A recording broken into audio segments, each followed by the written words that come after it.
ಕೀವು ರಕ್ಷಿನ ಒಳಗ ಕಕನಾಥ ಹೊಡೆದ ಸುರಪಾನದ ಗಡಿಯನ್ನು ಹೆಗಲ ಮೇಲೆ ಹೊಡ್ಕೊಂಡು ಬಲದ ಪಾದವನ್ನ ಮುಳುಗಿದಾಗ ಆ ನಾಲಿಗೆಯ ಗಂಟ ದಣೀರ್ ದಣೀರ್ ಅಂತ ಸಂತಾಯ್ತಂತ ನೋಡಿ. ಕಟುಬಿಲ್ಲದ ನಗಾರಿ ಢಮ ಢಮ ಢಮ ಢಮ ಮನ ಅಂತ ಬಾರಿಸಿದಾಗ ಆ ಬಾರಿಸ್ತಂತ ನಗಾರಿ ಶಬ್ದ ಬಸವಣ್ಣವರು ಕೇಳಿಲ್ಲ, ನೀಲಂಬಿಕೆಯು ಕೇಳಿಲ್ಲ. ಯಾವಾಗ ಬಲದ ಪಾದವನ್ನ ತೆಗೆದು ಕಲ್ಯಾಣದಲ್ಲಿ ಮಡಗ್ಬಿಟ್ನು, ಕಡೆ ಬಾಗ್ಲಿ ನಿಂತಿರ್ತಕ್ಕಂಥ ಸೆಟ್ಟಿನ ಸಂಘ ನೋಡ್ಬಿಟ್ಟು ಯಾವನು ಹುಚ್ಚು ಪರದೇಶಿ ಬಂದವನಂತೇಳಿ ಆ ಕುತ್ತಿಗೆ ಮೇಲೆ ಕೈ ಹಾಕಿ ನೂಕದಾಗ ನೋಡಿ ಪರಂಜ್ಯೋತಿ ಮಂಡ್ಯ ಸಮೇಶ ಅವರ ಅಯ್ಯ ಶರಣ, ಯಾಕಪ್ಪ ನನ್ನನ್ನ ತಳ್ತಾ ಇದೀಯಾ? ಯಾತಿಗೋಸ್ಕರ ನನ್ನ ತಳ್ತಾ ಇದೀಯಾ? ಕಲ್ಯಾಣದೊಳಗೆ ಬಸವಣ್ಣ ಆ ಈರಂಬುದ್ದಿ ಜೀವಕೋಟಿಗೆ ಹಣಿಗೆ ಮಾಡ್ತಿದ್ದಾರಂತಲ್ಲಪ್ಪ. ಉಂಡಿ 12 ದಿನಗಳಾಯ್ತು. ಹೊಟ್ಟೆ ಹಸುವಿನಿಂದ ಬಹಳ ಒದ್ದಾಡ್ತಿದ್ದೀನಿ ನಿನ್ನ ಕಂದ. ಒಂದು ತುತ್ತು ಅನ್ನ ಮಾಡಬೇಕು, ನನ್ನನ್ನು ಕಲ್ಯಾಣದೊಳಗೆ ಬಿಡಪ್ಪ. ನೋಡಿ, ಕಲ್ಯಾಣದಲ್ಲಿ ಬಸವಣ್ಣವರು ಈರೆಂಬತ್ತು ಜೀವಕೋಟಿಗೆ ಲಿಂಗಧಾರಣ ಮಾಡಿ ಆ ಎಲ್ಲ ಕೋಟಿ ಶರಣರು ಕೂಡ ಅನ್ನದಾನವನ್ನು ನೀಡುತ್ತಿರುವಂತೆ ನೋಡಿ. ಮಿಕ್ಕಿದಂತ ಪ್ರಸಾದವನ್ನ ಕಲ್ಬಂಡಿ ಕೈಯಲ್ಲಿ ಕಳಿಸಿರು. ನಿತ್ಯ ದಾಸೋಹವನ್ನು ಮಾಡ್ತಕ್ಕಂಥ ಸಂದರ್ಭದಲ್ಲಿ ಒಂದು ತುತ್ತು ಅನ್ನಕ್ಕೆ ಗತಿಲ್ವಪ್ಪ, ನಾನು ಅನ್ನವನ್ನು ಉಣ್ಣಬೇಕು. ಉಂಡು ಬಹಳ ದಿನಗಳಾಯ್ತು, ಉಂಡು 12 ದಿನಗಳಾಯ್ತು, ನಿದ್ದೆ ಮಾಡಿ 15 ದಿನಗಳಾಯ್ತು, ನನ್ನನ್ನ ಕಲ್ಯಾಣಕ್ಕೆ ಬಿಡುವಂದಾಗ ಆ ಕಡೆಗಡೆ ಸಂಘರಿಗೆ ಹೇಳಿದ್ರಲ್ಲ, ಬಸವಣ್ಣವರು ಯಾವ ರೀತಿ ಆಜ್ಞೆ ಮಾಡಿದ್ರು? ಹೇಗೆ? ಲಿಂಗವನ್ನು ಹಿಲ್ಲಿದ ಮೇಲೆ ಕಲ್ಯಾಣಕ್ಕೆ ಯಾರನ್ನೂ ಪ್ರವೇಶ ಮಾಡಬೇಡಿ, ಲಿಂಗ ತೋರಿಸಿದ್ರೆ ಮಾತ್ರ ಕಲ್ಯಾಣಕ್ಕೆ ಬಿಡಿ ಅಂತ ಹೇಳಿದ್ರಲ್ಲ. ಯಾವನು ಹುಚ್ಚು ಪರದೇಶಿ ಬಂದ್ಬಿಟ್ಟವನ ಅಂತ ಹೇಳಿ ಆ ಪರಂಜ್ಯೋತಿ ಮಂಡಿ ಸ್ವಾಮಿ ಮಾರುವೇಷದಲ್ಲಿ ಬಂದಿರ್ತಕ್ಕಂಥವ್ರನ್ನ ನೋಡಿ, ಏ ಪರದೇಶಿ, ಲಿಂಗ ಇದ್ದವ್ರಿಗೆ ಮಾತ್ರ ಕಲ್ಯಾಣದೊಳಗೆ ಪ್ರವೇಶ ಕಂದ. ನೀ ಲಿಂಗವನ್ನ ತೋರಿಸಿದ್ರೆ ನಾನು ನಿನ್ನ ಕಲ್ಯಾಣಕ್ಕೆ ಬಿಡ್ತೀನಿ ಅಂದಾಗ, ಏನೇ ಶರಣ, ಲಿಂಗ ಇದ್ರೆ ಮಾತ್ರ ಕಲ್ಯಾಣಕ್ಕೆ ಬಿಡ್ತೀನಿ. ನೀ ಲಿಂಗ ತಾನ ನೋಡ್ಬೇಕು ಅಂತೇಳಿ ಪರಂಜ್ಯೋತಿ ಮಂಟೇ ಸ್ವಾಮಿಯರು ಕುರುಜಡೆ ಬಗ್ಸಿ ಮುಂದೆ ಇಟ್ಟು ತಲೆಯನ್ನು ಉದುರ್ಬಿಟ್ರಂತ ನೋಡಿ. ಈ ಜಗತ್ತಿನಲ್ಲಿ ಇರ್ತಕ್ಕಂಥ ಲಿಂಗವೆಲ್ಲ ಆ ಮುಂದ್ಗಡೆ ಉದುರೋಯ್ತಂತ ನೋಡಿ. ಯಾವಾಗ ಲಿಂಗ ಎಲ್ಲ ಉದುರ್ಬಿಡ್ತಾವ, ಸಡಿದ್ರ ಸಂಘ ಹೇಳ್ತಾವನ ಎಲ್ಲ ಪರದೇಶಿ ಹುಚ್ಚುಗೊಂಡ ಮಗನ. ಒಂದು ಕಟ್ಲಿಂಗ ಇರ್ಬೋದು, ಒಂದು ಹಾತುಮಲಿಂಗ ಇರ್ಬೋದು, ನೀನು ಬಂದು ಈ ಹಸಿ ಸೊಪ್ಪಿನ ಲಿಂಗನೆಲ್ಲ ತೋರಿಸ್ಬಿಟ್ರಲ್ಲ, ಹೇ ಕಡದ ಮಗ ಆಚೆಗ ಅಂತ. ಅಯ್ಯ ಶರಣ, ಲಿಂಗ ತೋರಿಸ್ರೆ ಒಳಗ್ ಪ್ರವೇಶ ಮಾಡ್ತೀನಿ ಅಂದಿಲ್ಲ, ನೋಡಿ ಲಿಂಗನ. ಹೇ, ನಾನ್ ಕೇಳ್ತಿರೋದು ಈ ಲಿಂಗನಲ್ಲ, ಕಟ್ಟು ಲಿಂಗ ಕೇಳ್ತಾ ಇದ್ದೀನಿ ಅಂದಾಗ ಪರಂಜ್ಯೋತಿ ಮಂಡೇಶ ಅವರ ಸಂಗಯ್ಯ, ನಿನಗೆ ಲಿಂಗ ತೋರಿಸ್ಬೇಕ ನನ್ನ ಕಂದ, ನಿನಗೆ ಕಟ್ಟು ಲಿಂಗ ತೋರಿಸ್ಬೇಕಾ? ನಿನಗೆ ನಾನು ಕಟ್ಟು ಲಿಂಗವನ್ನು ತೋರಿಸಲ್ಲ, ಆತ್ಮ ಲಿಂಗವನ್ನು ತೋರಿಸ್ತೀನಿ ಅಂತೇಳಿ ಆ ಪರಂಜ್ಯೋತಿ ಮಂಡೇ ಸ್ವಾಮಿಯವರು ತಮ್ಮ ಗುರುವನ್ನ ನೆನೆದವರ, ತಮ್ಮ ಗುರುವನ್ನ ನೆನೆದು ಎದೆಯನ್ನ ಬಗದವರ. ಎದೆಯನ್ನ ಬಗದಾಗ ಎಡಚೊರಿ ಬಿಲ್ವ ಪತ್ರೆ, ಬಲ್ಚೊರಿ ವಿಭೂತಿ ಗಟ್ಟಿ ನಟ್ಟ ನಡುವೆ ಆತ್ಮಲಿಂಗ ದಗ ದಗ ದಗನ ಉರಿತಿತ್ತಂತ ನೋಡಿ. ಸಟ್ಕರ ಸಂಘ ಎಲ್ಲಿ ಕಂಡದು? ಹುಸಿ ಬ್ರಹ್ಮನ ಮಕ್ಕ, ಕಾಳನ ಮಕ್ಕ. ಲಿಂಗ ಕಂಡದ ಅವ್ರಗ ಸತ್ಯವಂತರ ಮಾತ್ರ ಲಿಂಗ ಕಂಡದು. ಎದೆನ ಬಗದಾಗ ಎಡಚೊರಿ ಬಿಲ್ವ ಪತ್ರೆ, ಬಲ್ಚೊರಿ ವಿಭೂತಿ ಗಟ್ಟಿ ನಟ್ಟ ನಡುವೆ ಆ ಪರಂಜ್ಯೋತಿ ದಗ ದಗ ದಗನ ಉರಿಬೇಕಾದ್ರ ಆ ಹುಸಿ ಬ್ರಹ್ಮನ ಮಕ್ಕಳಿಗೆ ಎಲ್ಲ ರಕ್ತ ಕೀಮು ಎಲ್ಲ ಕಾಣ್ತಿತ್ತಂತ. ಏ ತಿರುಪುಂಡ ಮಗನ, ನಿನ್ ವಸ್ತು ಏನಾರು ಇಲ್ಲ ಹೊಂಟಾದ್ರೆ ಬಸವಣ್ಣವ್ರಿಗೆ ಅಪಕೀರ್ತಿ ಆಗ್ಬಿಡ್ತದ. ಬಸವಣ್ಣವ್ರ ಅಪಕೀರ್ತಿ, ನೀ ಇಲ್ಲಿ ಸತ್ತೋದ್ರ ಅಪಕೀರ್ತಿ ಆಗ್ಬಿಡ್ತದ. ಮುಚ್ಚ ಬೇಗನ ಅಂದಾಗ ಈ ಹುಸಿ ಬ್ರಹ್ಮನ ಮಕ್ಕಳಿಗೆ ಎಲ್ಲಿ ಕಂಡದು ಸತ್ಯ ಅಂದ್ಬಿಟ್ಟು ಆ ಗುಕ್ಕೆಯನ್ನು ಮುಚ್ಕೊಂಡಾಗ ಪರಂಜ್ಯೋತಿ ಅಯ್ಯ, ಲಿಂಗವನ್ನು ತೋರ್ಸಾಯ್ತನಪ್ಪ, ಊಟ ಮಾಡಿ ಬಹಳ ದಿನಗಳಾಯ್ತು, ನನ್ನನ್ನ ಕಲ್ಯಾಣಕ್ಕೆ ಬಿಡಪ್ಪ. ಏ ತಿರುಪುಂಡ ಮಗನ, ನೀನು ಕಟ್ಟು ಲಿಂಗವನ್ನು ತೋರಿಸಿದ್ರೆ ಮಾತ್ರ ಬಿಡ್ತೀನಿ ಅಂತಂದಾಗ, ಇಷ್ಟು ಹೇಳಿದ್ರು ಕೇಳ್ತಿಲ್ಲ ಅಂದಾಗ ಪರಂಜ್ಯೋತಿ ಮಂಡೇ ಸ್ವಾಮಿ ಮತ್ತೊಂದು ಪಾದವನ್ನು ತೆಗೆದು ಮುಂಬಾಗಿಲು ಇಟ್ಟಾಗ ಈ ಸಡಗರ ಸಂಘಯ ಬಾಗಿಲು ನಿಂತಿದ್ನಲ್ಲ ಕಾಯ್ಕೊಂಡು, ಈ ತಿರುಪುಂಡ ಮಗ ಇಷ್ಟು ಹೇಳಿದ್ರು ಒಯ್ತಿಲ್ಲ ಅಂದ್ಬಿಟ್ಟು ಎಕ್ಕದ್ರ ಮೇಲೆ ಎಡೇಟ್ ಹೊಡೆದ್ಬಿಟ್ರು ಅಂತ ನೋಡಿ. ಯಾವಾಗ ಎಕ್ಕತ್ರ ಮೇಲೆ ಎಡೇಟ್ ಹೊಡೆದ್ಬಿಟ್ರು, ಇಲ್ಲಿ ಹೊಡೆದಂತ ಏಟು ಅಲ್ಲಿ ಬಸವಣ್ಣವ್ರಗ ನೀಲಂಬಿಕೆ ಬಿದ್ದೋಯ್ತಂತ ನೋಡಿ. ಹೇಗೆ ಇಲ್ಲಿ ಯಾವಾಗ ಗುಕ್ಕನು ಗುದ್ಬಿಟ್ನ, ಬಸವಣ್ಣಂಗ 3 ಏಟು, ನೀಲಂಬಿಕೆ 6 ಏಟು.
ಬಸವಣ್ಣನ 3 ಏಟು ನೀಲಂಬಿಕೆ 6 ಏಟು ಒಳಗೆ ಬಿದ್ದೋಯ್ತಂತ ನೋಡಿ.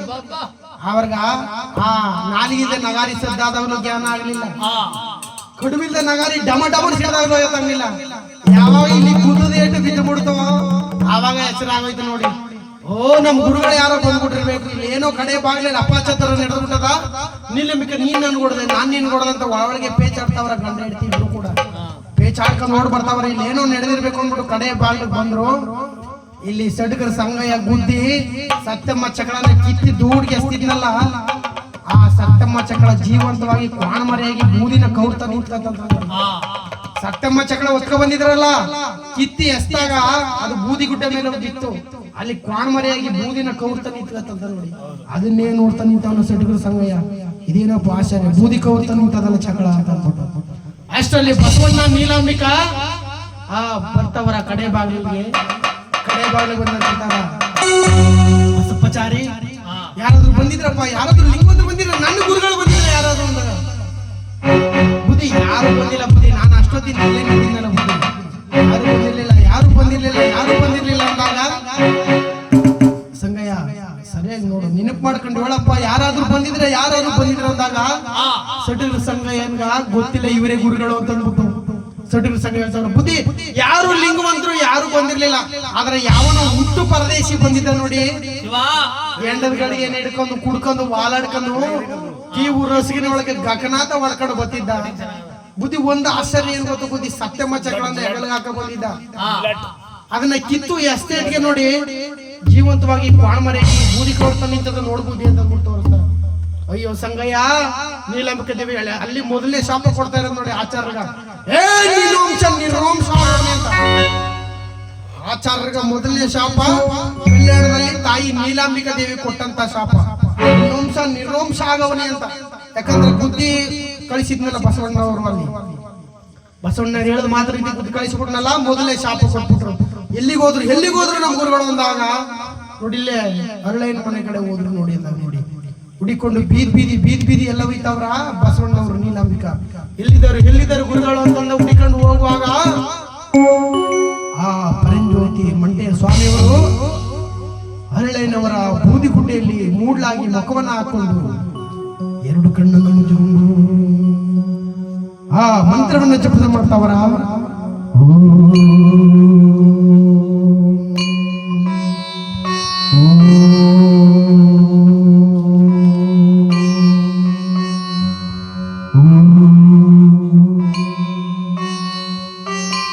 ಮೂಡ್ಲಾಗಿ ಮುಖವನ್ನ ಹಾಕೊಂಡು ಕೂತವರ ಪರಂಜ್ಯೋತಿ ಮಂಟೆಯ ಸ್ವಾಮಿಯವರು.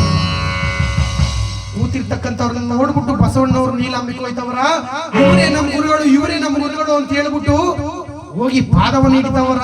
ಪಾದದಾಗಿ ಬರ್ತಾ ಇದ್ದಾನೆ, ಕೈಯನ್ನು ಹಿಡಿತವರ, ಕೈನಾಗೆ ಬಂದ್ಬಿಡ್ತವ. ಏನೋ ನಡೀತಾ ಇದೆ, ಏನೋ ಕೆಟ್ಟದಾಗ್ತಾ ಇದೆ ಅಂತ ಹೇಳಿ ಆ ಕೈಯನ್ನು ಹಿಡಿದಾಗ ಕೈನಾಗೆ ಬರ್ತಾ ಇದೆ, ಕಾಲನ್ನು ಹಿಡಿದಾಗ ಕಾಲ್ನಾಗೆ ಬರ್ತಾ ಇದೆ. ಬಸವಣ್ಣವ್ರು ಯೋಚನೆ ಮಾಡ್ತವ್ರ, ನನ್ನ ಗುರುಗಳು ನನ್ನನ್ನ ಪರೀಕ್ಷೆ ಮಾಡೋದಕ್ಕೆ ಇದನ್ನ ಮಾಡ್ದವ್ರ ಅಂತ ಹೇಳಿ ಆ ತಾಯಿ ನೀಲಾಂಬಿಕಾ ತನ್ನ ಸೆರಗನ್ನ ಹಾಸ್ದಾಗ ಆ ಬಸವಣ್ಣ ನೀಲಾಂಬಿಕಾ 2 ನಡು ರುಂಡಿಯನ್ನು ಹಿಡಿಕೊಂಡು ಎತ್ತವ್ರ. ಆ ಕಾಲ್ನಾಗಿ ಕೈನಾಗ ಬಂದಿತ್ತಲ್ಲ, ಆ ನಡಿನಾಗೆ ಬರ್ತಾ ಇದೆ ಅಂತ ಹೇಳಿ ಎಲ್ಲ ಕೀವು ರಕ್ತ ಎಲ್ಲ ಸೋರ್ಕೊಂಡು ಹರಿತಾ ಇರುವಾಗ ಆ ಗುರುವಿನ ಮುಕ್ತಿ ಪಡೆ ತನಕ ನಮಗೆ ಮುಕ್ತಿ ದೊರೆಯುವುದಿಲ್ಲ ಅಂತ ಹೇಳಿ ಆ ಬಸವಣ್ಣವರು ನೀಲಾಂಬಿಕಾ ದೇವಿ ಆ ಮಾಂಸವನ್ನ ತೆಗೆದು ಪಟ್ನವನ್ನ ಕಟ್ತವರ. ಪಟ್ನವನ್ನ ತೆಗೆದು ನೀಲಾಂಬಿಕೆ ಹೇಳ್ತವರ, ತಾಯಿ ಈ ಗುರುವಿಗೆ ಗುಲಾಮನಾಗುವ ತನಕ ದೊರೆಯದನ್ನ ಮುಕ್ತಿ ಅಂತೇಳಿ ನಾವು ಗುರುವನ್ನ ನಾವು ಪಡಿಬೇಕು ಅಂತೇಳಿ ಏನಾದ್ರೂ ಪರವಾಗಿಲ್ಲ ಅಂತೇಳಿ ಆ ಸೆರಗನ್ನು ಹರಿದು ಆ ಪರಂಜ್ಯೋತಿ ಅವರ ಮಾಂಸವನ್ನ ಪಟ್ನವನ್ನ ಕಟ್ಟಿ ಬಸವಣ್ಣವರನ್ನ ತಲೆ ಮೇಲೆ ಓಡಿಸವರ.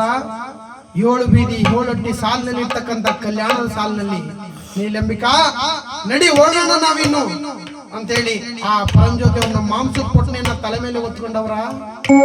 ರಕ್ತ ಕೀವು ಎಲ್ಲ ಹರಿತಿರುವಾಗ ಈ ಪ್ರಜೆಗಳೆಲ್ಲ ಸಾಲಾಗಿ ಕೂಗಿದ್ರಲ್ಲ, ಆ ಬಸವಣ್ಣವ್ರ ಎತ್ಕೊಬರೋದನ್ನ ನೋಡ್ಬಿಟ್ಟು ಹೇಳ್ತಾವ್ರ 4 ಜನ, ಅಯ್ಯೋ ಬಸವಣ್ಣ ಲಿಂಗವಂತ ಲಿಂಗಾಯ್ತ ಏನೇನು ನೋಡ್ಕೊಂಡ್ರಲ್ಲ, ಕಲ್ಯಾಣ ಅನ್ನೋದು ಕಿತ್ತೋಯ್ತು.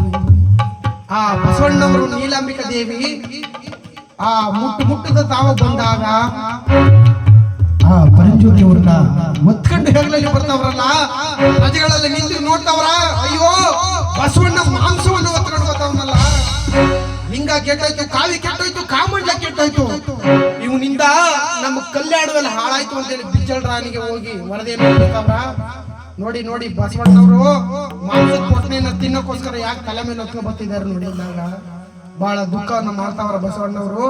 ಪರಂಜ್ಯೋತಿ ಮಂಟೆ ಸ್ವಾಮಿಯವರು ಯಾವ ರೀತಿಯಾಗಿ ನಿಂತವ್ರ ಅಂತಂದ್ರ, ಅವಮಾನ ನಿನಗ ನನಗಾಗಲಪ್ಪ, ಬಹುಮಾನ ನಿನಗಾಗಲಪ್ಪ, ಸಿದ್ದಯ್ಯ ಸ್ವಾಮಿ